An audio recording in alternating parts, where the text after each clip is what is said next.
Sir सुरु गरौँ है।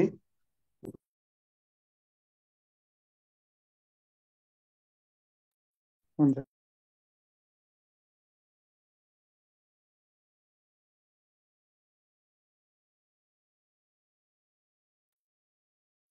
गुड इभिनिङ, नमस्ते सबैजनालाई। अ, हामी वेब इन्स्टिच्युटको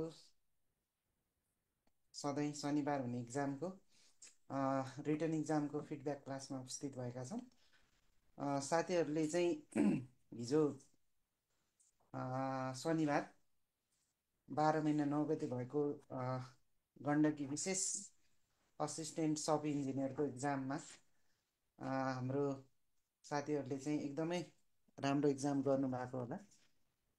र तपाईँहरूले रिटन इक्जामको लागि चाहिँ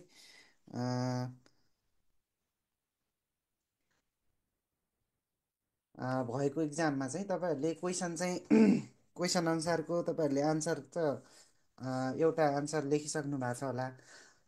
तैपनि मैले टेन्टेटिभ हेरेर तपाईँहरूलाई चाहिँ यो क्वेसन अनुसार चाहिँ कतिसम्म आन्सर हुन्छ र कसरी कति कति हुन्छ भन्ने कुराहरू चाहिँ मैले यहाँ टेन्टेटिभ आन्सरहरू राखेको छु। र साथीहरूले चाहिँ यसलाई हेरेर पनि भोलि आफ्नो लेखेको अर्थात् लेख्न छुटेको क्वेसनहरूलाई पनि सल्भ गर्न सक्नुहुन्छ। र हामी धेरै ढिला नगरिकन हिजो भएको इक्जामको क्वेसनमा जान्छौँ। तपाईँहरूलाई चाहिँ हिजो सोधिएको क्वेसनहरू ग्रुप एमा सोधिएको क्वेसनहरूमा जस्तो के छ त भन्दाखेरि सुरुमा सर्वेको क्वेसन छ। सर्वेमा के भनेको छ भने write down the advantage and disadvantage of plain table serving भनेर क्वेसन रहेछ। अब यो एडभान्टेज र डिसएडभान्टेज अफ प्लेन टेबल सर्भिङको क्वेसनमा चाहिँ तपाईँहरूलाई एकदमै यो सोध्न सक्ने क्वेसनमा पर्छ र इम्पोर्टेन्ट पनि छ है। यो धेरै इम्पोर्टेन्ट क्वेसनमा पर्छ। र यसका फाइदा र बेफाइदाहरू के हुन् भन्दाखेरि चाहिँ तपाईँहरूले कतिपयले नेपालीमा पनि लेख्नु भएको छ होला। अब नेपालीमा लेख्नुभयो पनि त्यसले केही बिग्रेन, तर इङ्ग्लिसमा पनि लेख्नुभएको साथीहरूले पनि यो पोइन्टहरूलाई पनि इन्क्लुड गर्न सक्नुहुन्छ र तपाईँहरूले क्लासमा पढेको पोइन्टहरू त छँदैछ। जस्तो फाइदाहरू के हुन् भन्यो भने एउटा त इजी हुन्छ, अनि सिम्पल हुन्छ र फास्ट हुन्छ। इजी एन्ड फास्ट भनेर लेखेका हुन्छौँ हामी होइन। अर्को यो हामीले स्मल एरियामा युज हुन्छ भन्ने भयो। अर्को ठुलो लार्ज एरियामा युज गर्न सकिएन होइन। ठुलो एरियामा हामीलाई किनभने त्यसमा साइटिङ गर्नलाई टेलिस्कोपहरू राखिएको हुँदैन। अब टेलिस्कोप नराखिसकेपछि हामीले त्यसमा साइटिङ मेकानिजम हुँदैन भन्ने हो होइन। त्यही भएर लार्ज एरियामा चाहिँ यो सुइटेबल हुँदैन भन्ने। अनि त्यसपछि हामीले अर्को के भन्यौँ भने low cost compare to other methods. हामीले अरू मेथडहरू युज गर्ने भन्दा यो चाहिँ एकदमै इकोनोमिकल बन्छ, इकोनोमिकल छ। यसको चाहिँ फाइदाको कुरो चाहिँ इकोनोमिकल हुन्छ भन्ने हो। र यसको बेफाइदा चाहिँ के हो भने हामीले जस्तो रेनी सिजनमा होइन पानी पऱ्यो भने युज गर्न सकेनौँ, किनभने हामीले प्लेन टेबल अनि त्यसमै ग्राफहरू बनाउँछौँ। अनि पानीले भिज्ने कारणले गर्दाखेरि चाहिँ त्यसलाई चाहिँ हामीले युज गर्न सकेनौँ रेनी सिजनमा। अर्को भनेको हामीले डाइरेक्ट के गर्छौँ त प्लटिङ गर्छौँ र हामीले क्यालकुलेसन चाहिँ घट्छ र इरर पनि कम हुन्छ भन्छौँ होइन। अब क्यालकुलेसन हुने इररहरू सबै कम हुन्छ र यो चाहिँ एकुरेट मेथड हो भनेर भन्छौँ होइन। अरूभन्दा लेस एकुरेट चाहिँ मोडर्न मेथडहरू जस्तो तपाईँलाई एकदमै ड्रोन सर्वेहरू अनि त्यसपछि लाडार सर्वेहरू होइन डिजिपिएसहरू गर्दै हुनुहुन्छ भने त्योभन्दा चाहिँ इरर आउँछ। अर्थात् तपाईँले टोटल स्टेसनबाटै सर्वे गर्दाखेरि त्योभन्दा चाहिँ इरर आउँछ। तर अरू तपाईँलाई चेन सर्वे गर्दा कम्पास सर्वेहरू गर्दा भन्दा चाहिँ यसमा जस्तो एभनी लेभल सर्वेहरू गर्दा होइन, अब टेप सर्वे गर्दाखेरि त्योभन्दा चाहिँ मोस्ट एकुरेट हुने हुँदाखेरि चाहिँ यसलाई हामीले एकुरेट मेथड भन्छौँ। अर्को कुरा यसको एकुरेट हुनुको कारण चाहिँ के हो भने तपाईँले फिल्डमा गइसकेपछि यसलाई चाहिँ हामीले के गर्न सक्छौँ त कहाँनिर इरर भयो त्यसलाई नै त्यहीँनिर करेक्ट गर्न सक्छौँ। त्यही भएर यसलाई चाहिँ एकुरेट मेथड हो भन्न मिल्छ। अर्को भनेको not need for special training. Operate. अब जस्तो एकदमै स्किलफुल मान्छे चाहिँदैन भनेको होइन, यो चाहिँ फाइदाको कुरा हो भने हामीले जस्तो यो बेफाइदाको कुरा चाहिँ के छ भन्दाखेरि एकदमै लेभल ल्यान्ड चाहिन्छ होइन। त्यस्तो लेभल ल्यान्डमा मात्रै युज गर्न मिल्छ भनेपछि यो बेफाइदाको कुरा हो। अब यो स्केल पनि सानो हुन्छ। अब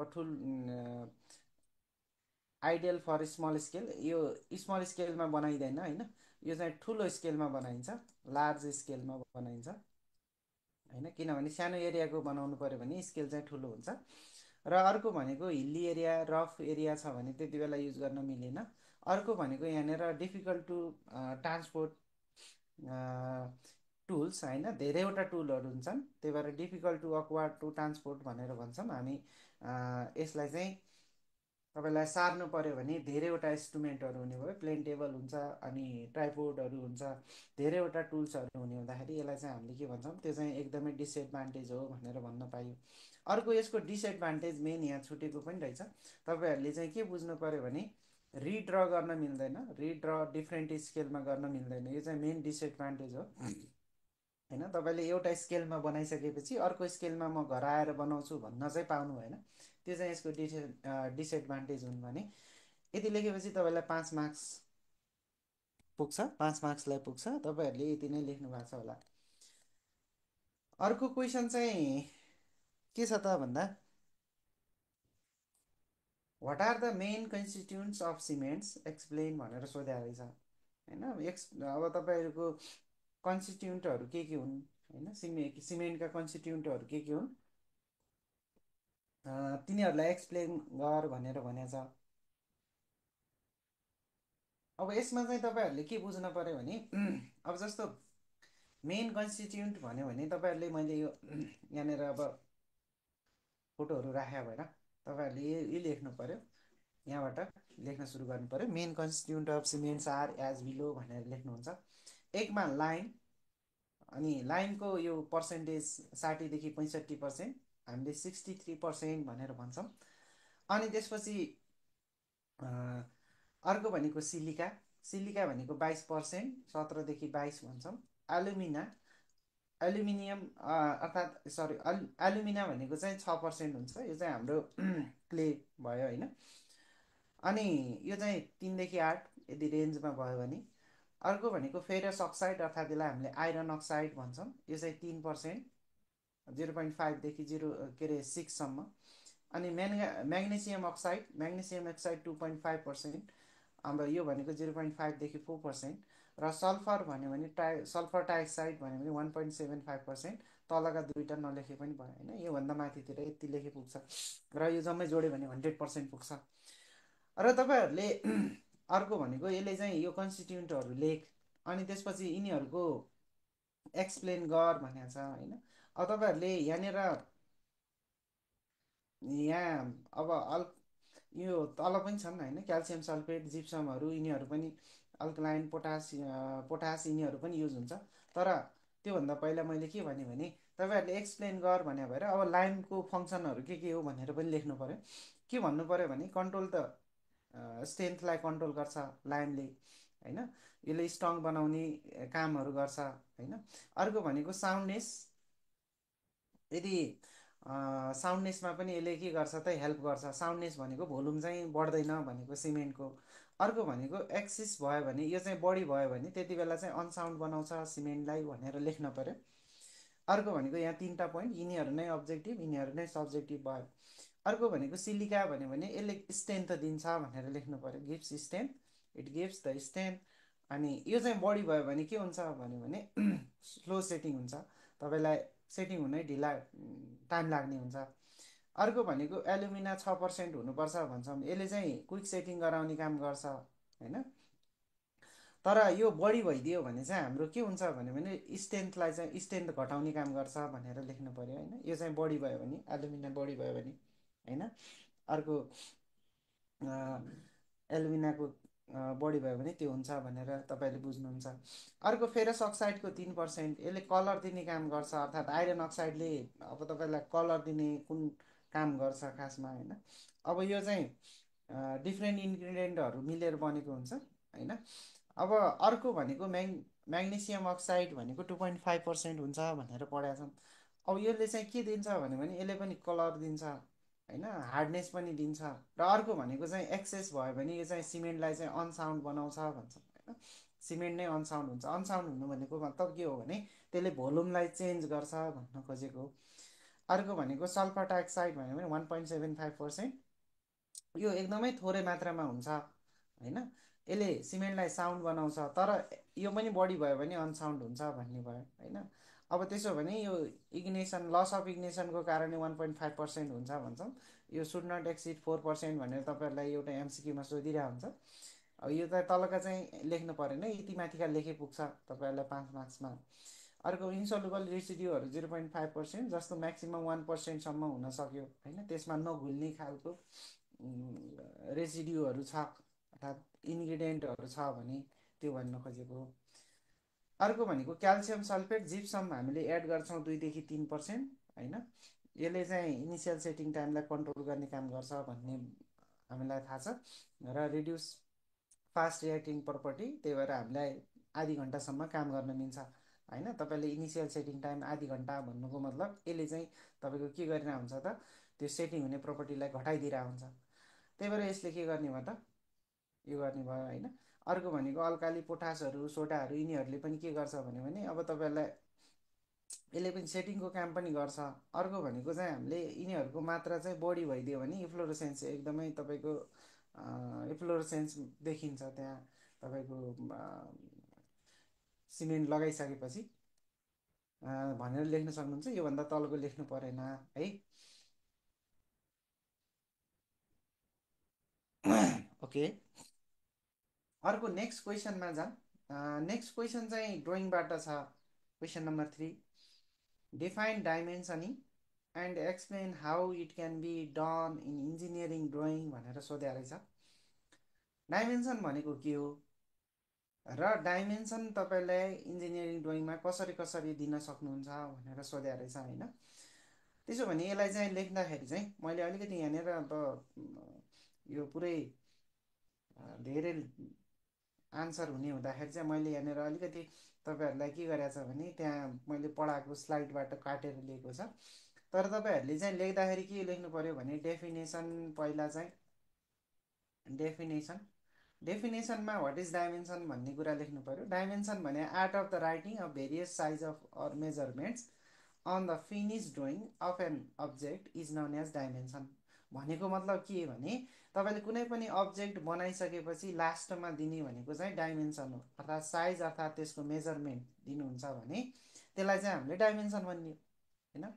डाइमेन्सन भनेको चाहिँ तपाईँले सबैभन्दा लास्टमा दिने कुरा के हो भन्यो भने डाइमेन्सन हो। त्यसो भने टाइप अफ डाइमेन्सन हेर्ने हो भने कति किसिमको भन्यो भने एउटा हामीले साइज अर्थात् फङ्सनल डाइमेन्सन भन्छौँ। अर्को भनेको लोकेसन अर्थात् डाटम डाइमेन्सन भन्छ होइन। साइज अर्थात् फङ्सनल डाइमेन्सन भन्यो भने हामीले ठ्याक्कै अब इन्जिनियरिङ ड्रइङमा दिनेवाला भयो होइन। तपाईँलाई साइज कत्रो छ, जस्तो यो चाहिँ 40-90 mm छ भने यो एमएममा हुन्छ प्रायः नदिएको डाइमेन्सनहरूमा। यो 90 mm भन्यो भने यसले फङ्सन के गरिरहेछ भन्दा यहाँदेखि यहाँसम्मको लेन्थ 90 mm हो भनेर भनिरहेछ भनेपछि यो तपाईँको 90 mm हो, फङ्सनल डाइमेन्सन हो, अर्थात् यसले साइज रिप्रेजेन्ट गरेको हो। यो चाहिँ 60, यो चाहिँ 30 भनेर देखाएको छ। तपाईँहरूले एउटा सानो फिगर यस्तै बनाउनु पर्छ भन्ने भएन। फङ्सनल डाइमेन्सन भन्यो भने यसरी फङ्सनल डाइमेन्सन यो 60 mm लेखिराख्नु परेन, 60 मात्रै लेखेको होइन। अर्को भनेको तपाईँलाई यतापट्टि कति 20 mm होइन, यसरी देखाएको। अर्को फङ्सनल लोकेसन डाइमेन्सन अर्थात् डाटम डाइमेन्सन भन्यो भने चाहिँ हामीले के बुझ्नु पऱ्यो भने एउटा कर्नर अर्थात् एक्सदेखि वाइ अर्थात् तपाईँलाई ओरिजिनदेखि कति टाढा भन्यो भने यो माथि कति भन्यो भने यहाँदेखि यहाँसम्म कति 2 होला, यहाँदेखि यहाँसम्म कति 2 भन्यो भने यसको डाइमेन्सन कति 2,2। एक्स वाइ कोअर्डिनेट सिस्टममा दियो भने त्यसलाई लोकेसन डाइमेन्सन भन्छ होइन। तर तपाईँहरूले यसलाई यो लेख्दैन भन्न पनि पाउनुहुन्छ है। तपाईँलाई सुरुमा यो लेख्ने होइन, हाउ क्यान, अब यो चाहिँ तपाईँलाई दुईवटा एक्सप्रेस गर्छ भनेर लेखेँ हो मैले। तर यो डाइमेन्सन लेख्ने भन्दा पनि तपाईँहरूले लेख्दाखेरि चाहिँ तपाईँले के लेख्नु पऱ्यो भने हो सिस्टम अफ डाइमेन्सनको बारेमा चाहिँ लेखिदिनु पऱ्यो होइन। हामी यसरी दिन सक्छौँ फिल्डमा। अर्थात् प्र्याक्टिकल्ली दिने यो र अर्को तलको हामीले प्र्याक्टिकल्ली दिने चाहिँ तपाईँहरूको खासमा यहाँनिरको यो कन्टिन्युस अर्थात् चेन, अर्को प्रोग्रेसिभ अर्थात् प्यारल यसरी दिन्छन्। अब यो दुइटैमा यिनीहरू तपाईँले यसलाई लेखेर यो चाहिँ अलाइन सिस्टम पनि हुनसक्छ, युनिडिरेक्सनल पनि हुनसक्छ, यो अलाइन सिस्टम पनि हुनसक्छ, युनिडिरेक्सनल सिस्टम पनि हुनसक्छ भनेर यसरी लेख्नु भए पनि हुन्छ होइन। अब तपाईँहरूले बुझ्नुपर्ने के हो भने जस्तो मैले यसैलाई भन्यो भने यसैलाई लेख्दाखेरि चाहिँ तपाईँले यो लेखेर पनि आन्सर लेख्दाखेरि चाहिँ यही क्वेसनको आन्सर लेख्ने हो भने टाइप्स अर्थात् एरेन्जमेन्ट फिल्डमा कसरी गरिन्छ भन्यो भने यो अब यो भित्र कन्टिन्युस अर्थात् चेनमा यसमा चाहिँ हामीले के गर्न सक्छौँ भन्यो भने तपाईँलाई मैले भनिहालेँ युनिडिरेक्सनल, अर्को चाहिँ अलाइन सिस्टम दिन सकिन्छ, अलाइन्ड सिस्टम। अब यसमा पनि युनिडिरेक्सनल अलाइन सिस्टम दिन सकिन्छ, अर्को भनेको अलाइन सिस्टम दिन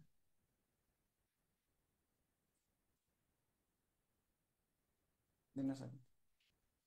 अब यो चाहिँ तपाईँहरूलाई कसरी लेख्नु पऱ्यो भने टाइप्स अफ डाइमेन्सनिङ लेख्नु भने कन्टिन्युस अर्थात् चेन डाइमेन्सनिङ भन्यो। कन्टिन्युस भन्यो भने यसरी कन्टिन्यू दिनु पऱ्यो, एउटा पछि अर्को होइन, एउटा पछि अर्को, यसरी एउटा पछि अर्को यसरी दिनुभयो भने यसलाई चाहिँ कन्टिन्युस भन्छौँ, पोइन्ट टु पोइन्ट कनेक्सन होइन।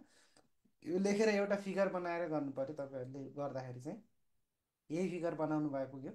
तपाईँहरूले यहाँनिर कन्टिन्युस भन्यो भने योदेखि यो, योदेखि यो, योदेखि यो, योदेखि यो जोडेर गर्नुभयो भने त्यसलाई कन्टिन्युस अर्थात् हामी के भन्छौँ त चेन डाइमेन्सनिङ भन्छौँ।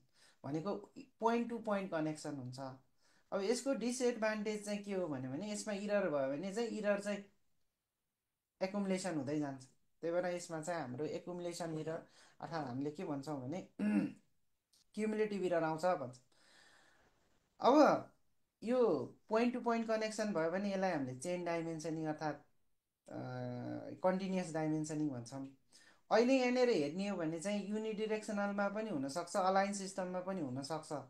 अब अलाइन सिस्टम भन्यो भने यो चाहिँ दिएकैवाला चाहिँ अलाइन सिस्टम हो होइन, अलाइन सिस्टम हो। यो चेन सिस्टममा पनि अलाइन सिस्टममा छ। अब यहाँ पनि यसरी दिन सक्नुहुन्छ। अलाइन भन्यो भने यसकैमा अलाइन गरेको, यहाँनिर जस्तो यो 20 हो भने यसरी यहाँ 20 यसरी लेख्नु, बिचमा दिएको छ र माथि दिएको छ भने त्यसलाई हामीले अलाइन सिस्टम भन्ने हो होइन। यो बिचमा दिएको छ र माथि दिएको छ भने अलाइन सिस्टम हो। अनि बिचमा दिएको छ र माथि दिएको छ भने डाइमेन्सन लाइनको माथि दिएको छ भने त्यसलाई हामीले अलाइन सिस्टम भन्ने। अब यसको पढ्न चाहिँ कहाँ कहाँ सकिन्छ भने बटम र it can read at bottom and right hand side of the object भनेर लेख्न सक्नुहुन्छ होइन। अर्को भनेको यसमा चाहिँ युनिडिरेक्सनल भन्यो भने चाहिँ युनिडिरेक्सनल चाहिँ तपाईँले यहाँनिर दिएको छैन, तर तपाईँले कसरी दिन सक्नुहुन्छ भन्यो भने एउटा युनिडिरेक्सनल सिस्टममा दिने हो भने यो 20 यसरी दियो भने यो चाहिँ युनिडिरेक्सनल सिस्टम। यहाँनिर पनि दिनु पऱ्यो भने यहाँनिर 20 यसरी दिनु, यो चाहिँ युनिडिरेक्सनल सिस्टम होइन। अब यो चाहिँ कहाँ कहाँ मात्रै पढ्न सकिन्छ भन्यो भने ओन्ली एट द बटममा मात्रै पढ्न सकिन्छ भनेर लेख्नुभयो भने यो पुगिहाल्यो। अर्को भनेको चाहिँ प्यारलल अर्थात् प्रोग्रेसिभ सिस्टममा पनि एउटा कमन बेसबाट तपाईँले हरेक डाइमेन्सनहरू दिनुभयो भने त्यसलाई चाहिँ हामीले के भन्दो रहेछौँ भन्दा प्यारलल अर्थात् प्रोग्रेसिभ सिस्टम भन्छौँ। एउटा कमन डाटमबाट तपाईँहरूले के दिनु पर्यो त भन्दा हरेक डाइमेन्सनहरू हरेक फिचर्सहरूलाई इन्क्लुड गर्नुहुन्छ भने त्यसलाई चाहिँ हामीले प्यारलल अर्थात् प्रोग्रेसिभ सिस्टम भन्छ। जस्तै यो चाहिँ कहाँ दिन्छ भने माथि दिन्छ र तपाईँलाई बिचमा दिन्छ होइन। यो पनि के हो भने प्यारलल अर्थात् प्रोग्रेसिभ, तर यसमा प्यारलल प्रोग्रेसिभमा पनि अलाइन सिस्टममा छ होइन। यहीलाई तपाईँले केमा पनि दिन सक्नुहुन्छ त भन्दा युनिडिरेक्सनल सिस्टममा पनि दिन सक्नुहुन्छ। त्यति लेख्नुभयो भने यसको आन्सर पनि कम्प्लिट हुन्छ र तपाईँहरूले यही कुराहरू हिजोको एक्जाममा लेख्नु भएको छ होला। ल यही कुराहरू लेख्यो भने पुग्छ। क्वेसन नम्बर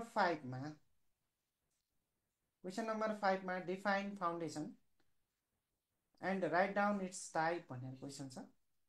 पहिला फाउन्डेसन भनेको के हो र त्यसका टाइपहरू के हुन् भनेर क्वेसन छ।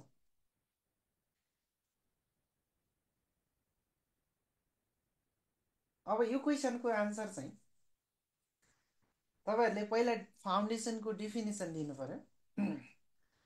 Foundation is the lowest part of the structure, transfer the load from building to ground safely भनेर लेखेँ मैले होइन। यो चाहिँ के हो भन्यो भने तपाईँलाई सबैभन्दा मुनिको पार्टलाई चाहिँ हामीले फाउन्डेसन भन्छौँ र यसले के काम गर्छ भन्यो भने माथिको सबै लोडहरूलाई चाहिँ ग्राउन्डमा चाहिँ के गर्छ त ट्रान्सफर गर्ने काम गर्छ भनेर भन्यो भने त्यसलाई हामीले के भन्छौँ फाउन्डेसन भन्छौँ होइन। अप्पर स्ट्रक्चरबाट आएको लोडलाई सोइलमा ट्रान्समिट गर्छ भने त्यसलाई चाहिँ हामीले फाउन्डेसन भन्छौँ भनेर भन्नु पर्यो।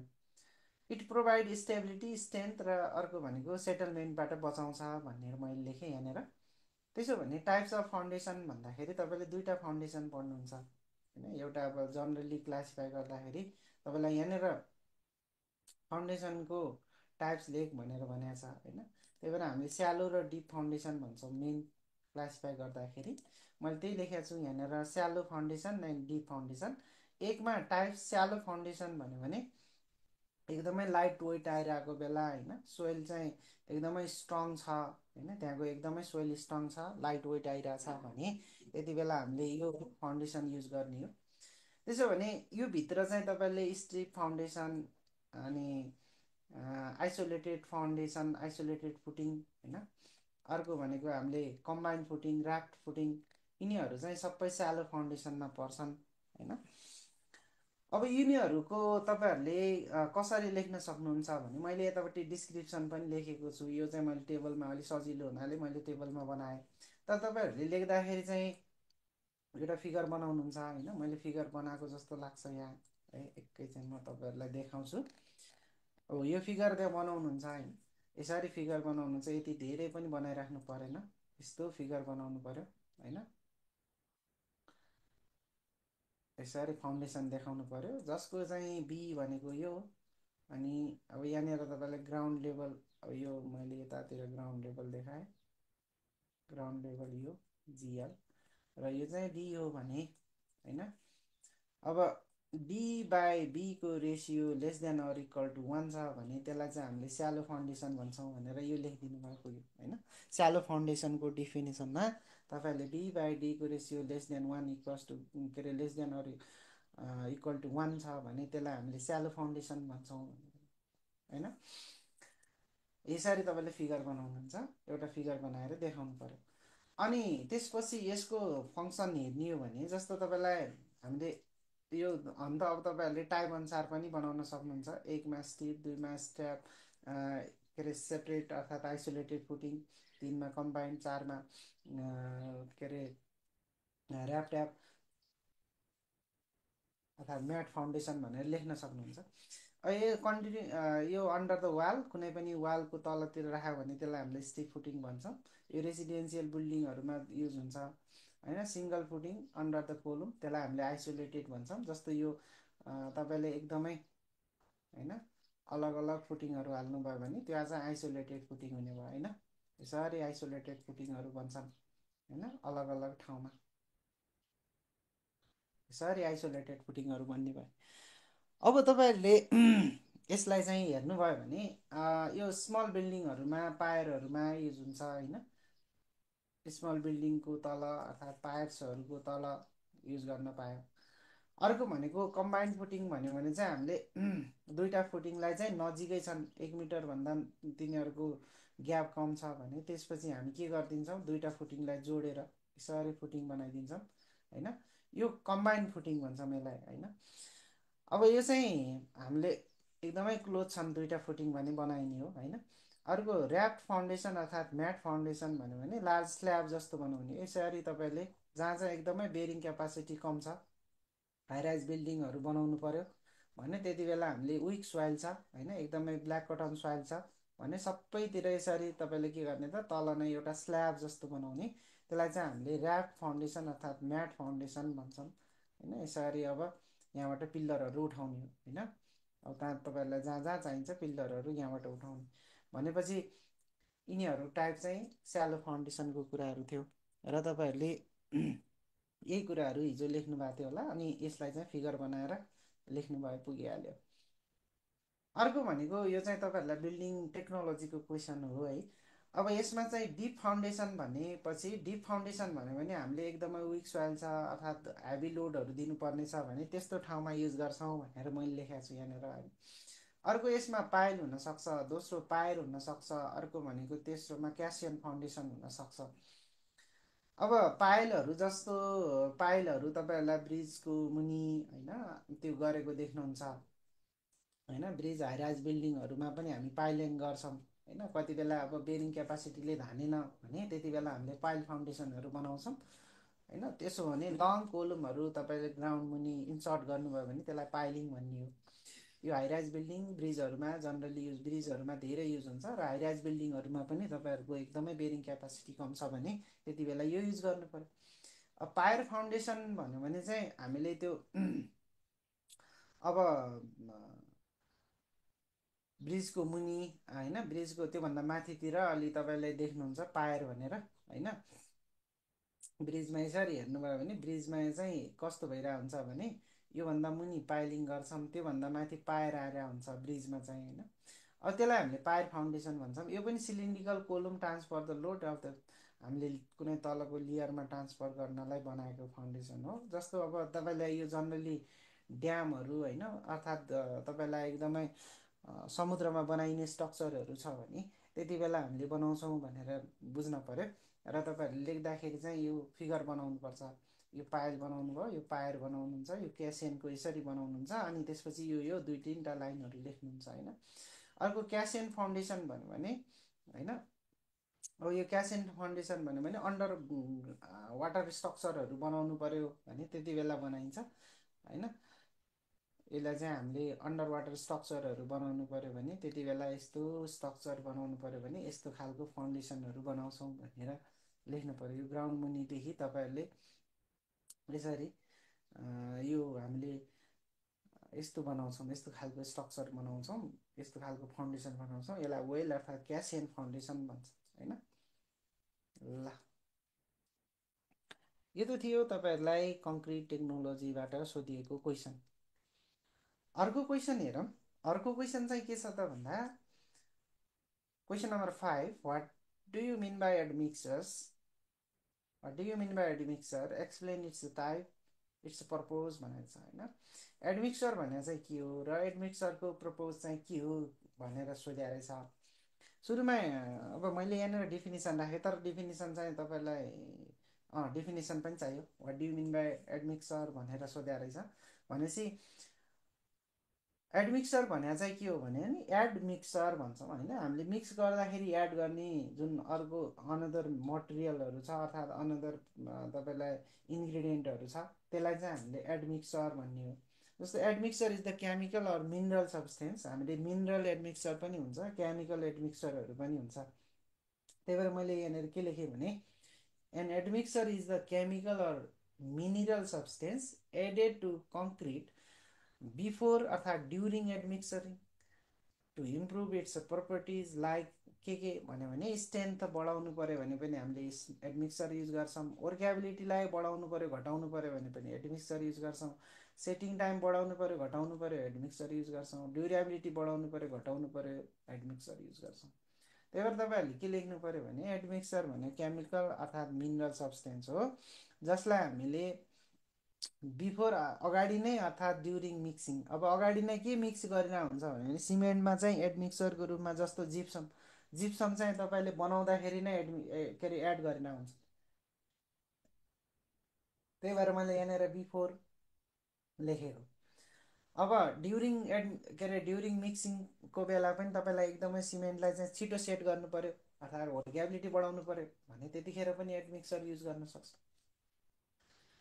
त्यसरी हामीले एडमिक्सरको डेफिनेसन लेख्छौँ होइन। तपाईँहरूले यही डेफिनेसन लेख्नुभयो भने एकदमै राम्रो हुन्छ। तपाईँहरूले एडमिक्सर भने केमिकल अर्थात् मिनरल सब्सटेन्स हो, त्यसलाई चाहिँ हामीले के गर्छौँ बिफोर अर्थात् ड्युरिङ एडमिक्सर के are mixing to improve the properties like strength, workability, time, setting time, durability is भनेर लेख्न सक्नुहुन्छ होइन। अर्को भनेको अब एडमिक्सरका टाइपहरू अर्थात् फेरि पर्पोज भनेर चाहिँ मैले यतापट्टि यो अब तपाईँको यताको लेखिराख्न चाहिँ पर्दैन, मैले चाहिँ यहाँनिर हाले मात्रै हो होइन, के काम गर्छ भनेर हाल्दाखेरि चाहिँ यो आयो। अब तपाईँहरूले यहाँनिर मैले सुरुमा इन्क्रिजिङ पर्पोज भनेको भने एकमा इन्क्रिजिङ वर्केबिलिटी, दुईमा एक्सिलेट द सेटिङ टाइम अर्थात् तिनमा रिटार्डिङ द सेटिङ टाइम, चारमा improving the strength or durability, पाँचमा रिड्युस द वाटर कन्टेन्ट होइन, छमा एयर इन्टरिङ एजेन्ट्स, अर्को सातमा reduce the shrinkage and cracks होइन, अर्को आठमा इन्क्रिजिङ वर्केबिलिटी भनेर लेख्न सक्नुहुन्छ। तपाईँले यताको पोइन्टहरू मात्रै लेख्नु भए पुगिहाल्छ, तर तपाईँलाई मैले यहाँनिर अझै तपाईँलाई जान्नलाई होला भन्ने हिसाबले मात्रै यो यतातिर राखेको हो। नत्र तपाईँहरूलाई चाहिँ लेख्दाखेरि चाहिँ के लेख्नु पऱ्यो भने एमा एउटा ड्यास दिएर इन्क्रिजिङ वर्केबिलिटी होइन, accelerating setting time, retarding setting time, improve the strength, reduce the water content, air entraining, reduce shrinkage and cracks होइन, अनि रिड्युस अनसाउन्डनेस अफ सिमेन्ट अर्थात् कङ्क्रिट होइन। अर्को त्यस्ता पोइन्टहरू थपेर लेख्न सक्नुहुन्छ तपाईँहरूले लेख्दाखेरि होइन। अब जस्तो यहाँनिर मैले लेखेको चाहिँ वर्केबिलिटी बढाउँछ भन्नुको मतलब तपाईँहरूले इजियर टु मिक्स होइन, प्लेस एन्ड फिनिस भनेको तपाईँहरूलाई त्यसलाई हामीले वर्केबिलिटी भन्छ। तपाईँलाई मिक्स गर्न सजिलो होस्, प्लेस गर्न सजिलो, फिनिस भनेको एकदमै फिनिसिङ दिन पनि सजिलो भयो भने त्यसलाई हामीले वर्केबल छ भन्छ। यसमा चाहिँ प्लास्टिसाइजरहरू, सुपर प्लास्टिसाइजरहरू युज हुन्छन्।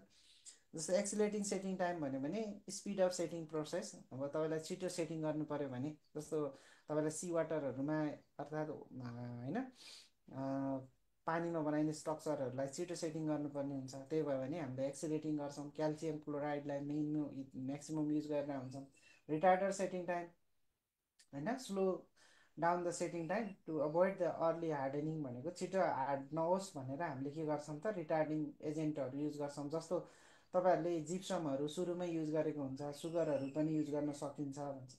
अर्को इम्प्रुभ स्ट्रेन्थ एन्ड ड्युरेबिलिटी भन्यो भने इन्हान्स लङ टर्म स्ट्रेन्थ होइन, क्र्याकहरूलाई रिड्युस गर्न अब यो सिलिका फ्युम, फ्लाइ एसहरू युज गर्न सकिन्छ भन्छन्। Reduce the need of extra water while maintaining the workability भन्छन् होइन।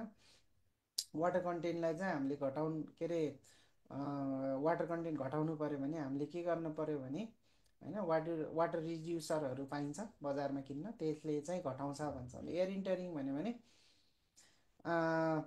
एयर बबलहरू छ भने त्यो एयर बबलहरूलाई चाहिँ हामीले हटाउनु पऱ्यो होइन। त्यसलाई हटाउनको लागि चाहिँ भित्र एयर भोइड्सहरू बसिराख्यो भने चाहिँ भोलि गएर त्यहाँनिर के हुन्छ त खाली भोइड्स बन्न सक्छ। त्यही भएर एयर इन्टरिङ एजेन्ट्सहरू पाउँछ, त्यसलाई चाहिँ मिक्स गरिदिनु भयो भने एयर इन्टरिङ भन्छ।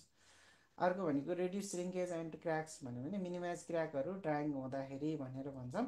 त्यही भएर तपाईँहरूले लेख्दाखेरि चाहिँ यो यताको कुराहरू लेखिदिनु भयो भने पुग्यो है। पर्पोज भन्नेवाला चाहिँ तपाईँहरूले हिजो लेख्नु भएको छ होला, यति लेख्नुभयो भने तपाईँलाई त्यो आन्सर पुग्छ त्यहाँको चाहिँ प्रपोज भनेर चाहिँ होइन। अब हामी नेक्स्टमा जान्छौँ। नेक्स्ट क्वेसन चाहिँ के छ त भन्दा explain about the different type of bonds on a brick walls with sketch. यो पनि क्वेसन त्यही कङ्क्रिट टेक्नोलोजीबाटै भयो। पहिला explain different type of bonds भन्ने छ होइन, अनि तिनीहरूको स्केच बनाएर टाइप्स लेख भने हो। अब तपाईँहरूले यहाँनिर मैले डिफिनेसन पहिला बन्ड्स भनेर चाहिँ के हो भनेर लेखेको छु होइन। A brick bond is the arrangement of brick walls to ensure the strength, stability and aesthetic भनेर लेखेँ। अब तपाईँहरूले कुनै पनि वाल लगाउने भने एउटा स्ट्रेन्थको लागि, एउटा स्टेबिलिटी दिनलाई पनि हो होइन। अर्को भनेको हेर्नलाई पनि राम्रो होस् भनेर पनि राखेको हो होइन। त्यही भएर जम्मै पर्सपेक्टिभबाट हामीले वालहरू लगाउँछौँ। कहिलेकाहीँ अब एकदमै एस्थेटिकल्ली देख्नको लागि एकदमै राम्रो होस् भनेर लगाइने हो, कहिलेकाहीँ स्टेबिलिटीको लागि, कहिलेकाहीँ हामीले अब पार्टिसन गर्नलाई, कहिलेकाहीँ तपाईँलाई स्ट्रेन्थ के अरे प्रोभाइड गर्नलाई पनि हामीले वालहरू प्रोभाइड गर्छौँ भने डिफ्रेन्ट बन्ड्स के प्रोभाइड गर्छौँ भन्यो भने अब यहाँनिर हामीले हेऱ्यौँ भने अब मैले यहाँनिर दुई तिनवटा लेखेको छ। अब तपाईँहरूले यो अस्तिको हप्ता पनि सोध्या हुनाले एकमा स्ट्रेचर आज अलिकति फरक तरिकाले लेखिदिएको छु, तपाईँहरूले अस्तिको पनि हेर्न सक्नुहुन्छ। 1 2 3 4 5 पाँचवटा बन्ड अस्ति पनि यही थियो, तर लेखाएको मैले त्यसमा अलिकति तल पोइन्टहरू राखेर लेखेको छु। र आजकोमा चाहिँ मैले यसरी लेखेको छु, स्ट्रेचर बन्ड भन्यो भने स्ट्रेचर स्ट्रेचर फेसिङ साइडमा यसरी stretcher stretcher stretcher stretcher stretcher stretcher stretcher stretcher stretcher stretcher देखाउनु भयो भने त्यसलाई हामीले स्ट्रेचर बन्ड भन्छौँ होइन। मैले त्यही लेखेको छु यहाँ। अनि हेडर बन्ड भन्यो भने अब तपाईँलाई यहाँनिर मैले राखेको त छैन, तर यही पोर्सनमा हेडर हेडर हेडर हेडर सबैतिर हेडर भनेपछि त्यसलाई हामीले हेडर बन्ड भन्छौँ। अनि इङ्ग्लिस बन्ड भन्यो भने इङ्ग्लिस बन्ड चाहिँ यो हो होइन। अब यहाँनिर तपाईँहरूले के देखिन्छ भन्दाखेरि अल्टरनेट कोर्समा हेडर एन्ड के छ त स्ट्रेचर छ होइन। हेडर एन्ड स्ट्रेचर चाहिँ हाम्रो अल्टरनेटमा छ होइन। अल्टरनेट भन्यो भने तल यहाँनिर यो स्ट्रेचर आयो अनि हेडर आयो, स्ट्रेचर आयो, हेडर आयो होइन। यसरी राख्यो भने इङ्ग्लिस बन्ड भन्छौँ। त्यो धेरै युज हुन्छ भनेर पढ्नु भएको छ, 9 इन्च वालमा युज हुन्छ, यो चाहिँ बााउन्ड्री वालमा युज हुन्छ भनेर लेख्नुहुन्छ तपाईँहरूले। फ्लिमिस बन्ड भन्यो भने अब फ्लिमिस बन्ड भनेर चाहिँ तपाईँले अल्टरनेट लेयरमा चाहिँ इच कोर्समा चाहिँ एउटा कोर्समा चाहिँ तपाईँको अल्टरनेट हेडर र स्ट्रेचर हुन्छ। जस्तो तपाईँहरूको यहाँ हेर्नुभयो भने यो स्ट्रेचर स्ट्रेचर स्ट्रेचर यहाँ भएपछि हेडर हेडर हेडरहरू भयो भनेपछि यस्तोलाई चाहिँ हामीले फ्लिमिस बन्ड भन्छौँ। ए सरी, फ्लिमिस बन्ड चाहिँ मैले यहाँ तलमाथि भने ल तपाईँलाई ठ्याक्कै उल्टो भएछ। यहाँनिर तपाईँहरूको के छ त भन्दा यो इङ्ग्लिस बन्ड भयो होइन, माथिको चाहिँ फ्लिमिस बन्ड भयो होइन। अब फ्लिमिस बन्डमा चाहिँ स्ट्रेचर आउँछ, हेडर आउँछ, स्ट्रेचर आउँछ, हेडर आउँछ। र इङ्ग्लिस बन्डमा चाहिँ तपाईँको पहिला स्ट्रेचर स्ट्रेचरहरू बिछाउने अनि हेडर हेडर हेडर राख्ने अनि त्यसपछि स्ट्रेचर स्ट्रेचर राख्ने, फेरि हेडर हेडरहरू आउँछ। त्यसरी गऱ्यो भने त्यसलाई चाहिँ हामीले स्ट्रेचर हेडर बन्ड भन्छौँ, फ्लिमिस बन्ड भन्छौँ। अनि त्यसपछि हाम्रो अर्को चाहिँ ऱ्याप ट्र्याप बन्ड भन्छ। ऱ्याप ट्र्याप बन्ड भनेर चाहिँ बिचमा खाली भएको होइन। यो खाली स्पेस किन राखिन्छ भने जहाँ चाहिँ एकदमै गर्मी हुने ठाउँ छ होइन, एकदमै गर्मी हुने ठाउँ छ भने त्यति बेला यसलाई हामीले हिट इन्सुलेसन अर्थात् थर्मल इन्सुलेसन भन्छौँ त्यसलाई होइन। तातो यहाँको तातो चाहिँ भित्रपट्टि नजाओस्, एकदमै गर्मी हुने ठाउँमा तपाईँहरूले यसरी राख्न सक्नुहुन्छ। यो भित्र भुसहरू होइन हस्कहरू राख्न सकियो होइन। त्यसो भने हामीले त्यसलाई ऱ्याप ट्याप बन्ड भन्छौँ। यो चाहिँ तपाईँले एकदम थर्मल इन्सुलेसन, मेन चाहिँ तपाईँलाई हिट चाहिँ यहाँको हिट चाहिँ भित्र ट्रान्सफर नहोस्। जस्तो नेपालगञ्ज जस्तो ठाउँ नेपालको भन्ने हो भने त्यहाँ चाहिँ एकदमै गर्मी हुन्छ। त्यसो भने त्यस्तो ठाउँमा कस्तो गर्मीलाई छेक्नलाई कस्तो वाल बनाउन सकिन्छ भने बिचमा चाहिँ खाली स्पेस राख्ने, भोइड राख्ने र दुईवटा वालहरूलाई यसरी राख्ने भनेपछि यो भोइडमा के हुन्छ भने यहाँकोबाट आएको तातो चाहिँ यतापट्टि जान सक्दैन। त्यसलाई हामीले थर्मल इन्सुलेसन भन्छौँ। अर्को साउन्ड इन्सुलेट पनि गर्न मिल्छ, त्यही भएर यसलाई चाहिँ यसरी गर्छौँ भनेर लेख्नु पर्यो। र यहाँनिर मैले फिगर चाहिँ राखेको छैन, तपाईँहरूले बनाउनुहुन्छ होइन। अर्को contour, define contour, right down the characteristic of contour भनेर सोधेको छ। 3+7 भनेपछि 10 मार्क्सको क्वेसन। कन्टुर भनेको चाहिँ इमेजिनरी लाइन जोइनिङ अफ के इक्वल इलिभेसन अफ पोइन्ट्स भनेर भनेको थियौँ। त्यो भनेको ग्राउन्डमा अर्थात् beneath the ground from the reference level भनौँ, सी लेभलबाट माथि कति भन्यो भने इक्वल इलिभेसन जोड्ने लाइनलाई हामीले के भन्छौँ, कन्टुरिङ भन्छौँ होइन। अब यिनीहरूले चाहिँ साइज स्लोपहरू देखाउँछ र यिनीहरूको क्यारेक्टरिस्टिक त अब तपाईँहरूलाई थाहा छँदैछ। मैले यहाँनिर यसरी लेखेँ, डिस्क्रिप्सन सहित राखेँ, यो ताको लेख्न परेन, तपाईँहरूले सर र यो मात्रै लेख्ने हो खासमा। कन्टुर्स नेभर इन्टरसेक्ट, एउटा ठाउँमा मात्रै काट्छ, त्यो भनेको ठाउँ कुन हो भन्यो भने होइन ओभर ह्याङ्गिङ क्लिप, तपाईँहरूले त्यो लेख्नुहुन्छ होइन। Contour never intersect each other except overhanging clip. अनि कन्टुर हाम्रो युनाइट हुँदैन, एउटै हुँदैन। त्यो भनेको के हुन्छ भने एउटै मात्र केस के हो भने भर्टिकल क्लिपको केसमा के हुन्छ, युनाइट हुन सक्छ भनेर लेख्नुहुन्छ 2मा। अनि क्लोज स्पेस कन्टुर छ भने त्यसले स्टिप स्लोप, एकदमै नजिक नजिक छ भने स्टिप स्लोप देखाउँछ भनेर लेख्यौँ। वाइड स्पेस स्लोप छ भने इन्डिकेट जेन्टल स्लोप, एकदमै टाढा टाढा छ भने एकदमै समतल छ भनेर बुझ्न पर्यो। कन्टुर क्लोज लुप छ भने त्यसले कुनै पनि बााउन्ड्री अर्थात् तपाईँले के बुझ्नु पर्यो भने क्लोज फ्रम के अरे कन्टुर्स फ्रम क्लोज लुप बनाउँछ। जस्तो तपाईँलाई यसमा के बुझ्न सकिन्छ भने यसमा हामीले तपाईँहरूलाई क्लोज कन्टुर होइन, डिक्रिजिङ भ्याल्यु इनवार्ड अनि डिक्रिजिङ भ्याल्यु आउटवार्ड भनेर भन्यो भने हिल र अब तपाईँहरूले डिप्रेसन ग्राउन्ड भनेर लेख्नु पर्यो होइन। मैले यहाँनिर राखिने त्यो कुरा चाहिँ, तर तपाईँले लेखिहाल्नुहुन्छ। Contour bends of stream valley. अब तपाईँलाई जतापट्टि भ्याली साइडमा चाहिँ तपाईँलाई अप स्टिमतिर हुन्छ भी सेपको हुन्छ भनेर लेख्नु पऱ्यो, रिजमा चाहिँ यु सेपको हुन्छ भनेर लेख्नु पऱ्यो होइन। युनिफर्म स्पेस छ भने त्यसले चाहिँ हामीले युनिफर्म स्लोप छ भनेर जनाउँछ भनेर हामीलाई थाहा छँदैछ।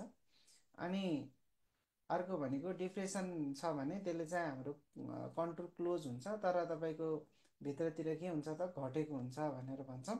सिङ्गल कन्टुर लाइन छ भने त्यसले चाहिँ एउटा लाइनलाई मात्रै एउटा लाइन अर्थात् सेम हाइट मात्रै इन्डिकेट गरेर हुन्छ। हरेक कन्टुरमा चाहिँ कन्टुर इन्डेक्स आउँछ। कन्टुर इन्डेक्स इन्डेक्स कन्टुर भनेको चाहिँ हरेक फिफ्थ जनरल फिफ्थ कन्टुरमा चाहिँ एउटा कन्टुर के अरे इन्डेक्स कन्टुर आउँछ होइन। हरेक 5वटा कन्टुरमा एउटा इन्डेक्स कन्टुर आउँछ भनेर हामीले हेरेका छौँ। त्यसो हो भने हामी यसो फिगरहरू पनि बनाउनु पर्यो। तपाईँहरूले 1 by 1 फिगरहरू पनि बनाउनुहुन्छ। What are the main factors affecting the strength of concrete, explain about the method of curing भनेर सोधेको छ होइन। अब फ्याक्टर्स एफेक्टिङ मैले यहाँ यो पछाडिको यो डिस्क्रिप्सनवाला चाहिँ तपाईँहरूले लेख्न परेन है। यहाँनिर मैले अलिक थपेको मात्रै हो तपाईँहरूलाई हेर्नलाई सजिलो होस् भन्ने हिसाबले होइन, अलिक बुझ्नलाई सजिलो होस् भन्ने हिसाबले। अब factors affecting concrete strength, water cement ratio, cement quality and type, aggregate quality and size, mixing and compaction, यिनीहरूमा चाहिँ यिनीहरूले चाहिँ एफेक्ट गर्छ होइन। जस्तो वाटर सिमेन्ट रेसियोको हेर्ने हो भने कम्प्रेसिभ स्ट्रेन्थ त वाटर सिमेन्ट रेसियो घट्छ। यदि तपाईँलाई वाटर सिमेन्ट रेसियो बढाउँदै लानुभयो भने त्यति बेला के हुँदो रहेछ त कम्प्रेसिभ स्ट्रेन्थ त घट्दो रहेछ। यो कर्वबाट जानिन्छ होइन, बुझिन्छ। तपाईँले यस्तो यो यति लामो कर्व बनाउनलाई पनि बनाउनु भयो भने अझ राम्रो। यतापट्टि वाटर सिमेन्ट रेसियो होइन, अब यतापट्टि चाहिँ स्ट्रेन्थ भनेर लेख्नुहुन्छ। अनि त्यसपछि यस्तो कर्व बनाइदिनुहुन्छ। यो चाहिँ के हो त भन्दा यसले चाहिँ स्ट्रेन्थको देखाउँछ भने हामीले स्ट्रेन्थ अफ कङ्क्रिट घट्दै जान्छ भनेर भने हो भनेर बुझ्न पऱ्यो होइन। अर्को सिमेन्ट क्वालिटी एन्ड टाइप, यदि राम्रो क्वालिटी छ भने स्ट्रेन्थ त राम्रो हुन्छ। ओपिसी पिपिसी के युज गरेको त्यो अनुसार हाई ग्रेडको सिमेन्ट हो भने बेटर स्ट्रेन्थ दिन्छ, टाइप अनुसार पनि सेटिङ टाइम हुन्छ। त्यही भएर यसले चाहिँ स्ट्रेन्थमा भर पर्छ भनेर लेख्नु पऱ्यो। एग्रिगेट क्वालिटी र साइज, यदि वेल ग्रेडेड छ भने त्यसमा चाहिँ इम्प्रुभ स्ट्रेन्थ राम्रो हुन्छ, र विक छ भने त्यसले रिड्युस घटाउँछ होइन, स्ट्रेन्थलाई घटाउँछ भनेर भन्नु पऱ्यो। मिक्सिङ र कम्प्याक्सनले पनि धेरै स्ट्रेन्थमा फरक पारेर हुन्छ। जस्तो पर्पर मिक्सिङ युनिफर्म मिक्सिङ भएको छ भने राम्रो हुने भयो होइन। अर्को हामीले त्यहाँ भएको इयर भोइड्सहरूलाई हटायो भने बल्ल स्ट्रेन्थ चाहिँ बढ्छ भन्छ। अब क्युरिङ गर्ने भनेको चाहिँ हामीले प्रोसेस मोइस्चर टेम्परेचर होइन, टेम्परेचरलाई मेन्टेन गर्ने अर्थात् मोइस्चरलाई मेन्टेन गर्ने सर्टेन टाइमको लागि, त्यसलाई हाइड्रेसन हुन दिनको लागि, त्यसले स्ट्रेन्थ डेभलप गरोस् भन्ने हिसाबले हामीले क्युरिङ गर्छौँ होइन। अब त्यसो भने क्युरिङ गर्ने मेथडहरू के हुन् भने पन्डिङ गर्न पायो। एकदमै तपाईँले माथि छतमा पानी हालिराख्छौँ नि होइन, त्यसलाई चाहिँ हामीले पन्डिङ भन्छौँ। त्यो चाहिँ स्ल्याबमा फ्लोरमा गर्न मिल्छ। अर्को तपाईँले पानी छर्किन पाउनुभयो होइन, स्प्रिङ्कलिङ भन्छौँ। स्प्रिङ्कलिङ भनेको चाहिँ यसलाई फगिङ पनि भन्छ। त्यो भनेको तपाईँले पानी चाहिँ स्प्रे गर्ने भयो होइन। त्यो भनेको हामीले जस्तो पिल्लरहरूमा होइन, ड्राई हट क्लाइमेट्सहरू छ भने तपाईँले त्यति बेला गर्नुहुन्छ, र तपाईँहरूले वालहरूमा यसरी गर्नुहुन्छ होइन। वेट कभरिङ भन्यो भने जनरली यो वेट कभरिङ भने जुटको बोराले तपाईँले माथिबाट छोप्नुहुन्छ बिमहरूमा। बिम भन्दा नि कोलममा धेरै गरिन्छ, वालहरूमा पनि गर्न मिल्छ, नगर्न मिल्ने चाहिँ होइन, सबैमा मिल्छ। तर तपाईँहरूले जनरली हामीले गरेको भनेको कोलममा हो होइन, कोलममा हामी गरेर आउँछौँ। अर्को मेम्ब्रेन क्युरिङ भन्यो भने हामीले एउटा मेम्ब्रेन राखेर पनि क्युरिङ गर्न सक्छौँ। त्यो भनेको रिजेनहरू हुनसक्छ होइन। त्यसलाई चाहिँ हामीले त्यसरी पनि हामी क्युरिङ गर्न सक्छौँ। स्टिम क्युरिङ पनि भइहाल्यो। स्टिम भनेको बाफले गर्दा पनि हुन्छ। प्रिकास्ट कङ्क्रिटहरू प्रोडक्सन गरिरहेछौँ भने त्यति बेला चाहिँ हामीले जनरली स्टिम क्युरिङहरू गरिरहेको हुन्छ। अर्को प्लास्टिक क्युरिङ, प्लास्टिक सिटिङ भन्छ। प्लास्टिक सिटिङ भनेको चाहिँ माथिबाट प्लास्टिकहरूले छोपिदिने। अब यो चाहिँ एकदमै तपाईँको पानीलाई चाहिँ कन्ट्रोल गर्नलाई हो, त्यहाँबाट पानी नजाओस्, इभापोरेसन भएर नजाओस् भन्ने हिसाबले हामीले गर्ने हो। एकदमै ड्राई अथवा वाइन्डी कन्डिसन छ भने त्यति बेला गर्ने भयो।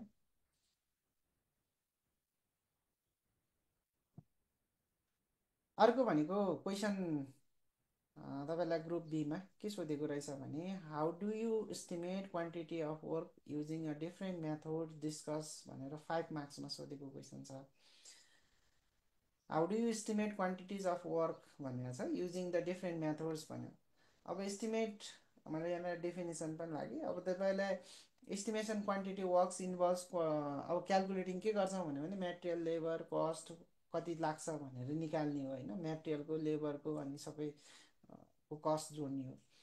अर्को भनेको यो चाहिँ किन गर्छौँ भन्दाखेरि हामीलाई रिसोर्स प्लानिङ गर्न सजिलो होस् अर्थात् कस्ट कन्ट्रोल गर्न सजिलो होस् र बजेटिङ गर्न पनि सजिलो होस्, पहिले नै कति खर्च लाग्छ भन्ने हिसाबले हामीले गर्न खोजेको हो।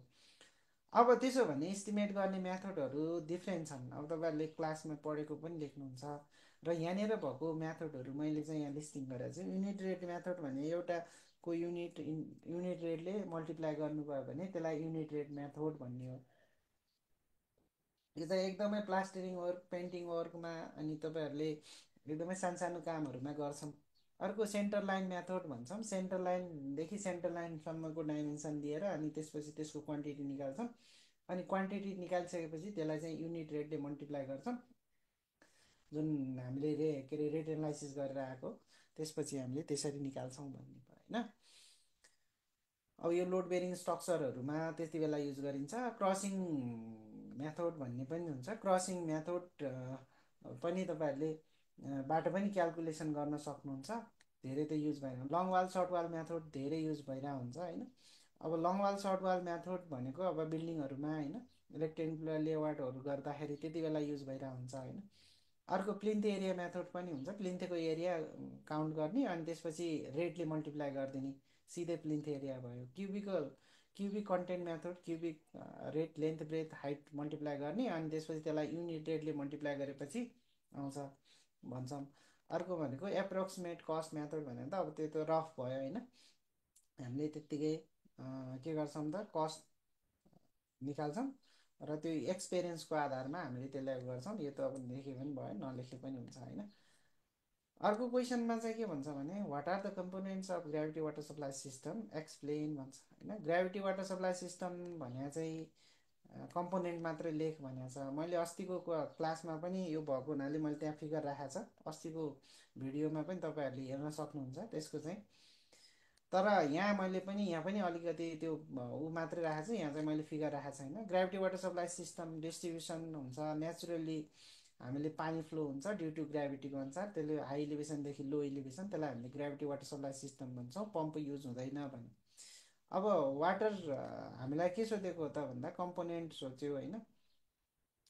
अब वाटर सोर्सेसहरू भनेको अब वाटर सोर्स त हाईमा भइहाल्यो, यो मैले यहाँनिर नराखे भए नि हुन्थ्यो, रिजर्भायरहरू बनाउन मिल्यो होइन। अनि अर्को भनेको इन्टेक स्ट्रक्चर बनाउँछौँ, जहाँबाट वाटर सोर्स आउँछ त्यहाँबाट इन्टेक स्ट्रक्चर बनाउँछौँ। अनि त्यसपछि इन्टेक स्ट्रक्चर बनाएपछि इन्टेक भने सबैभन्दा पहिला बनाएको मुहानमा बनाएको स्ट्रक्चर हो भनेर लेख्नु पऱ्यो। अनि कन्भेन्स पाइपहरू हुन्छ, त्यसलाई हामीले ट्रान्समिसन लाइन भन्छौँ यसलाई होइन। कन्भेन्स पाइप भनेको ट्रान्समिसन लाइन। अनि त्यसपछि अर्को भनेको वाटर ट्रिटमेन्ट प्लान्टहरू बनाउँछौँ होइन। तपाईँले अब इन्टरप्सन च्याम्बर बनाउँछौँ भनेर पनि लेख्न सक्नुहुन्छ। यदि तपाईँहरूलाई ट्रान्समिसन लाइनमा चाहिँ हेड बडी भयो भने हामीले इन्टरप्सन च्याम्बरहरू प्रोभाइड गर्छौँ 60 मिटरभन्दा भनेर लेख्नुहुन्छ यहाँ। अनि त्यसपछि हामीले स्टोरेज रिजर्भायरसम्म पुग्छौँ। स्टोरेज रिजर्भायर भनेको चाहिँ अब त्यो ट्याङ्की भयो। ट्याङ्कीभन्दा पछाडितिर गएर हामीले बिपिटीहरू बनाउँछौँ, इफ त्यहाँनिर पनि के भयो त हेड बडी भयो भने। अनि डिस्ट्रिब्युसन नेटवर्कहरू बनाउँछौँ त्यसपछि होइन। डेटा डिस्ट्रिब्युसन लाइन भनेर पढ्नुहुन्छ। कन्ट्रोल भल्भहरू हुन्छ र मिटरहरू प्रोभाइड गरेपछि ट्याप स्ट्यान्डमा पुग्छौँ। के अरे ट्याप स्ट्यान्डमै अब मिटरहरू जोडिन्छ होइन। त्यसलाई चाहिँ हामीले यसरी यहाँसम्मको हुन्छन् भनेर 7-8वटा पोइन्ट्सहरू लेख्नु पऱ्यो। अनि सकेसम्म फिगरहरू पनि एउटा लाइन डायग्राम बनायो भने राम्रो हुन्छ। 11को describe the brief method of irrigation भन्छ। अब मेथड अफ इरिगेसन तपाईँहरूले एकदम लेखिहाल्नुहुन्छ होइन। तर तपाईँहरूलाई मैले यहाँनिर टेन्टेटिभ आन्सर राखेको छु। Irrigation the process of supplying water to the crop artificially growth of the when the natural rainfall is insufficient भनेर लेखेको छु। अब त्यो चाहिँ डिफ्रेन्ट मेथड के अनुसार भर पर्छ भने क्लाइमेट, सोइल टाइप होइन, क्रपको निड र वाटर एभाइबिलिटी अनुसार चाहिँ तपाईँले कुन मेथड युज गर्ने भन्ने कुरा चाहिँ डिपेन्ड हुन्छ। त्यसो भने मैले यहाँनिर सर र लिस्टिङ मात्रै गरेको छु। हामीले क्लासमा फिगरहरू बनाउँदै पढाइ हुन्छौँ, त्यो फिगरहरू पनि बनाउनु पर्छ। त्यसो भने तपाईँलाई सर्फेस इरिगेसन चाहिँ हामीले माथि सर्फेसमा गरिने इरिगेसन, जुन चाहिँ हामीले बेसिन बनाउन सक्छौँ, क्यानल लगेर पनि बनाउन सक्छौँ। अब यो चाहिँ हामीलाई कस्ट, तपाईँलाई धान गहुँहरू फलाउनु पऱ्यो भने हामीले सर्फेस इरिगेसनहरू गरेर हुन्छौँ। अब ड्रिप इरिगेसन भन्यो भने एकदमै पानीको कमी छ भने त्यही भएर तपाईँहरूले त्यति बेला ड्रिप इरिगेसन गर्ने हो। मैले यहाँ 4-5वटा मात्रै राखेको त्यत्तिकै होइन। यो चाहिँ हामीले तपाईँलाई यहाँनिर ओर्चाडहरू भेजिटेबल्सहरू बनाउनु के अरे त्यहाँनिर पानीको एकदमै अभाव छ त्यस्तो ठाउँमा चाहिँ युज गर्छौँ भनेर लेख्यौँ। Sprinkler irrigation all type of soil all type of प्लान्टमा युज गर्न सकिन्छ, अल टाइप अफ ल्यान्डमा होइन, जहाँनिर तपाईँलाई हामीले रेन वाटर जस्तो बनाएर राख्छौँ। यो चाहिँ अब तपाईँहरूलाई एकदमै भेजिटेबल्सहरू फलाउनु पऱ्यो भने अर्थात् कफीहरू होइन, तिनीहरू फलाउँदाखेरि चाहिँ हामीले यो गर्न सक्छौँ भन्ने हो। अनि सब सर्फेस इरिगेसन चाहिँ जमिन मुनि गरिन्छ। जमिन मुनि गरिने भनेको पाइप राख्ने हो, 30 देखि 75 सेन्टिमिटर मुनि राख्छौँ भनेर लेख्ने हो। तपाईँहरूले आन्सर लेख्नुहुन्छ त्यसरी। फ्लड इरिगेसन भन्यो भने अब फ्लडिङ मेथडहरू चाहिँ हामीले अब तपाईँलाई जस्तो तपाईँलाई एकदमै पानी प्रशस्त छ होइन, तपाईँले भने फ्लडिङ मेथडहरू गर्ने हो। Free flooding, check flooding, border flooding भनेर लेख्न पनि सक्नुहुन्छ, तर मैले यति मात्रै लेखेँ यहाँनिर।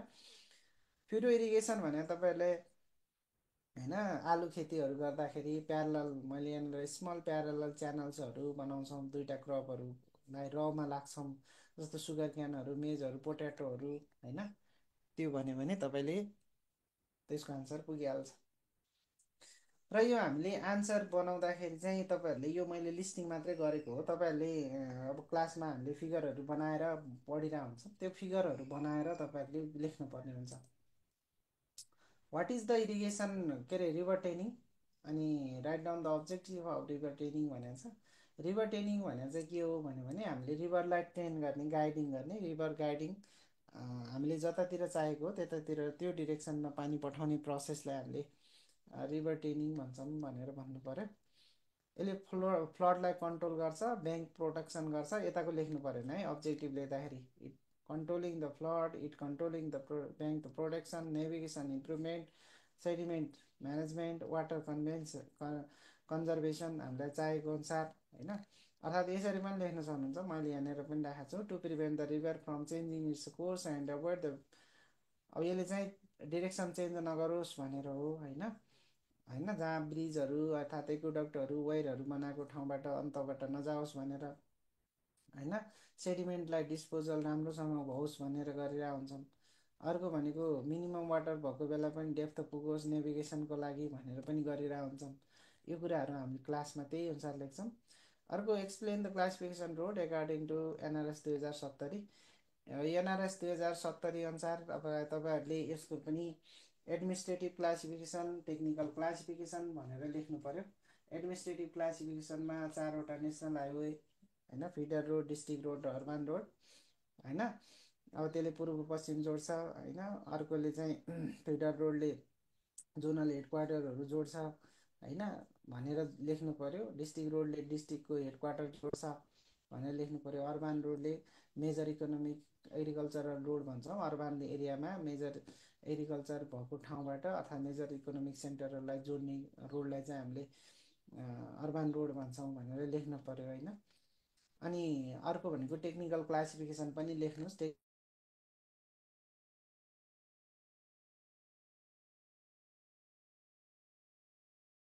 20,000भन्दा बढी होइन, अर्थात् 20,000 भनेर पढ्नुहुन्छ, 20,000भन्दा कम भनेर अर्कोमा सेकेन्ड क्लास स्पिड 120 100 गर्दै लेख्नुहुन्छ है। त्यसो लेख्यो भने त्यसको पनि पुग्छ। अर्को भनेको what are the source of water, write down the difference between the shallow and the deep well भनेर सोधेको छ होइन। अब सोर्स अफ वाटर भनेर त सर्फेस हो, ग्राउन्ड हो, र अब नन कन्भेन्सनल भन्न पाइयो होइन, रेन वाटर भन्न पाइयो होइन। अब सर्फेस र सब सर्फेस भने रिभर, लेक, पन्ड्स, रिजर्भर, स्ट्रिमहरू भयो होइन। अर्को ग्राउन्ड सोर्स भने एक्विफर्सहरू, वेलहरू, बोर होलहरू, इन्फिल्ट्रेसन ग्यालरीहरू, स्प्रिङहरू पर्छ होइन। मैले यहाँ तल स्प्रिङ यहाँ राखेको छ है। अनि त्यसपछि रेन वाटर भन्यो भने अब माथिबाट आएको पानीलाई चाहिँ हामीले सोर्सको रूपमा युज गर्न मिल्छ भन्ने, मैले 3वटा लेखेँ। तपाईँले यो 2वटा लेखेर अनि त्यो लेख्न सक्नुहुन्छ होइन।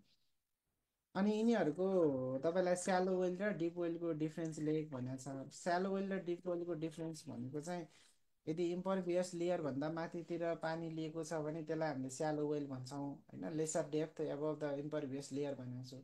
अनि यसमा ग्रेटर डेप्थ अब लिचिङ द अब ग्राउन्ड वाटर टेबल अर्थात् बिलो द इम्परभियस लेयर भनेर भन्न सक्नुहुन्छ, त्यसलाई डिप वेल भन्ने भयो। अब वाटर क्वालिटी यसमा चाहिँ माथिबाटै लिने हुँदा कम एकदमै तपाईँको राम्रो क्वालिटी हुँदैन, योमा चाहिँ एकदमै तलबाट पानी आएपछि एकदम क्वालिटी राम्रो हुन्छ भन्ने हो, किन फिल्ट्रेसन भइसकेको हुन्छ भन्ने हो। कन्स्ट्रक्सनमा चाहिँ यो सस्तो पर्छ, माथिबाटै पानी लिनु पऱ्यो, यो चाहिँ तलतिर पानी लिने हुँदा महँगो पर्ने भयो, मैले त्यसरी लेखेँ है। यसमा चाहिँ वाटर इल्ड भन्यो भने पानी कति आउँछ, डिस्चार्ज भनेको है, डिस्चार्ज यसमा चाहिँ कम हुन्छ, यसमा चाहिँ बढी हुन्छ, किनभने तलबाट पानी आउँदाखेरि ग्राउन्ड वाटर टेबल हुन्छ, त्यहाँबाट पानी कन्टिन्यू आइरहेको हुन्छ। अर्को पम्पिङमा चाहिँ हामीले अब एकदमै थोरै पम्प म्यानुअल अर्थात् हामीले सिम्पल पम्पहरू युज गरे पुग्छ, यसमा चाहिँ एकदमै हाई क्यापासिटी भएको पम्पहरू युज गर्नुपर्छ भन्ने हिसाबले लेखेँ मैले। तपाईँहरूले क्लासमा पढेअनुसार पनि लेख्न सक्नुहुन्छ होइन। अर्को क्वेसन चाहिँ हाम्रो explain about the purpose of specification, what is the valuation, what is valuation, explain about types of valuation भनेर क्वेसन रहेछ होइन। Explain about purpose of specification, specification भनेको के हो, यसको पर्पज भन्छ होइन। अब स्पेसिफिकेसन भनेको हामीले मेटेरियल वर्कम्यानसिप र क्वालिटी स्ट्यान्डर्डहरूको लागि चाहिने एउटा कन्स्ट्रक्सन कुनै पनि प्रोजेक्ट गर्दाखेरि चाहिने एउटा डकुमेन्ट हो भन्छौँ होइन। अब यसको पर्पज के हो भने क्वालिटी छ कि छैन, पुग्छ कि पुग्दैन, हामीले भनेको क्वालिटी आउँछ कि आउँदैन भनेर इन्स्योर गर्नलाई होइन, अर्थात् क्वालिटी कन्ट्रोल गर्नलाई भन्नु पाइन्छ। अर्को क्लियर इन्स्ट्रक्सन, के गर्ने के नगर्ने भन्ने कुरा पनि स्पेसिफिकेसनमा हुन्छ। लिगल प्रोटेक्सन पनि हुन्छ, भोलि गएर कतै झमेला पर्न थाल्यो भने त्यसको लागि पनि यो एउटा डकुमेन्टको रूपमा युज हुने भयो। कस्टलाई कन्ट्रोल गर्न सक्यो होइन, यदि तपाईँलाई यो स्पेसिफिकेसनको पर्पज भने यही हो, कस्ट कन्ट्रोल गर्न सकिन्छ। अर्को चाहिँ हामीले प्रमोट इफिसियन्सी भनेको चाहिँ हामीले अब जस्तो तपाईँहरूको कतैको मटेरियलहरू छ भने त्यो मटेरियलहरूलाई अन्त पनि युज गर्न पायो होइन, होइन त्यो मटेरियलहरूलाई लगेर अन्त निकालेर अन्ततिर युज गर्नलाई पनि त्यसको स्पेसिफिकेसन अनुसार चाहिँ छ भने त्यो मटेरियलको पनि प्रमोसन हुने भयो, प्रमोट हुन सक्यो। अरू पनि छन्, थुप्रो छन्, तपाईँहरूले लेख्न पाइयो। अर्को draw the sketch of road in a plain and hilly area भनेर चाहिँ, hilly road explain the their component भनेको छ। अब यो प्लेनमा भयो भने यो बनाउनुहोस् होइन। प्लेनमा हुँदाखेरि अब तपाईँलाई क्यारिज वे, रोड वे, अनि राइट अफ वे, अनि सोल्जर भनेर सोल्जर, मार्जिन, यो साइड ड्रेन, यिनीहरूको बारेमा लेख्नु पऱ्यो। प्लेन एरियामा भयो भने यो चाहिँ क्रस सेक्सन भयो। अर्को भनेको तपाईँलाई यदि हिल्ली एरियामा भयो भने यिनीहरूको बारेमा लेख्नु पऱ्यो होइन। अब यिनीहरूको बारेमा राइट अफ वे भनेको चाहिँ तपाईँलाई फ्युचर एक्सपान्सनको लागि अर्थात् रोडको अधिकार क्षेत्र भन्छौँ। अब तपाईँलाई नेसनल हाइवे हो भने 50, डिस्ट्रिक्ट हो भने 30, के अरे फिटर हो भने 30, डिस्ट्रिक्ट हो भने 20, अनि अर्बान हो भने 15 भनेर पढिरहेको हुन्छौँ होइन। अब त्यसलाई चाहिँ हामीले राइट अफ वे भन्छौँ भनेर बुझ्नु पऱ्यो। Total width of road required for future expansion भनेर लेख्नुहुन्छ। रोडवे भनेको चाहिँ top or bottom width of roads excavation, अर्थात् तपाईँलाई इम्ब्याङ्कमेन्ट गरेको टपमा अर्थात् बटममा नाप्नुभयो भने त्यसलाई रोडवे भन्छौँ। क्यारिज वे भने चाहिँ जहाँ चाहिँ भेहिकल हिँड्छ होइन, युज बाई भेहिकल, त्यसलाई हामीले क्यारिज वे भन्छौँ भनेर लेख्नु पऱ्यो। सोल्जर भनेको चाहिँ portion of the road which is provided between outer age of the road and inner age of the side drain, त्यसलाई हामीले सोल्जर भन्छौँ भनेर लेख्नुहुन्छ। अनि सोल्जरको पनि एनआरएस अनुसार यो भनेर लेख्न पनि पाइयो होइन। अब हिल रोडको लागि मैले यहाँनिर अलिकति यो ठुलो फिगर राखेँ होइन। तपाईँले हिल रोड बनाउँदाखेरि क्रस सेक्सनल कम्पोनेन्ट बनाउँदा यसरी बनाउनु पऱ्यो। यो चाहिँ ब्रेस्ट वाल हो, यो चाहिँ रिटेनिङ वाल हो, प्यारापिट वाल, यतापट्टि फिलिङ हुन्छ, यतापट्टि कटिङ हुन्छ, माथितिर साइड ड्रेन बनाउँछौँ, यहाँनिर क्याच ड्रेन भन्छौँ अर्थात् साइड ड्रेन नै भन्छौँ, यो कटिङ भयो। यहाँनिर रोड छ, यो तपाईँले यति धेरै बनाइराख्नु चाहिँ पर्दैन। अब स्टोन एप्रोनहरू हामीले यतापट्टि प्रोभाइड गरेर आउँछौँ, रिटेनिङ वाल, यसरी यिनीहरूको बारेमा लेख्न पर्यो होइन। त्यति लेखेपछि यसको आन्सर पुग्छ र तपाईँहरूले पनि आन्सर चाहिँ यसै गरी तपाईँहरूले हिजोको क्वेसनमा आन्सर लेख्नु भएको छ भन्ने मलाई विश्वास छ। र अब अर्को साता अर्को क्वेसनहरू तपाईँहरूले अझै राम्रो गर्नुहोला सबैजनाले। बेस्ट अफ लक भन्दै आजलाई यति गर्छौँ। हस्, बाई सबैजनालाई।